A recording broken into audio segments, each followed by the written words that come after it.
Nagbabalik ang PTV Balita Ngayon.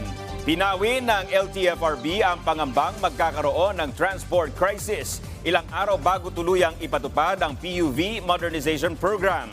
Ayon sa LTFRB, bagamat may ilang ruta sa Metro Manila ang hindi pa nakapag-consolidate, maikli lang ito na kayang saluhin ng mga nag-consolidate na may long distance o mahahabang ruta. Base sa kanilang datos, aabot pa sa 1,000 ruta sa buong bansa ang hindi pa nagko-consolidate.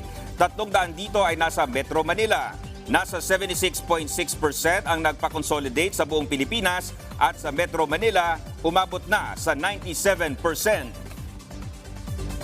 Samantala, nanindigan ng LTFRB na walang magiging extension sa pagpapatupad ng PUV Modernization Plan.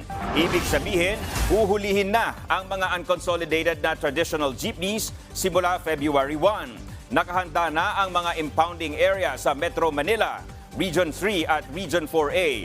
Sa datos, lampas 40,000 ang binigyan ng mga prangkisa sa Metro Manila, pero nasa 22,000 lang ang nakapagparehistro. Kaya posibleng may tumatakbong kolorum na aabot sa 20,000 ang bilang sa Kamaynilaan. Pero sabi ng LTFRB, maaaring lagpas 600 na lang ang mga unit na hindi nakakapag-consolidate mula sa lampas 300,000 na rehistradong jeep.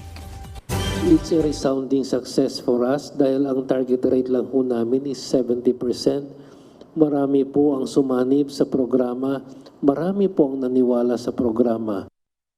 At yan ang mga balita sa oras na ito. Para sa iba pang updates, i-like at i-follow kami sa aming mga social media account. Ako po si Dominic Albelor. Magandang umaga.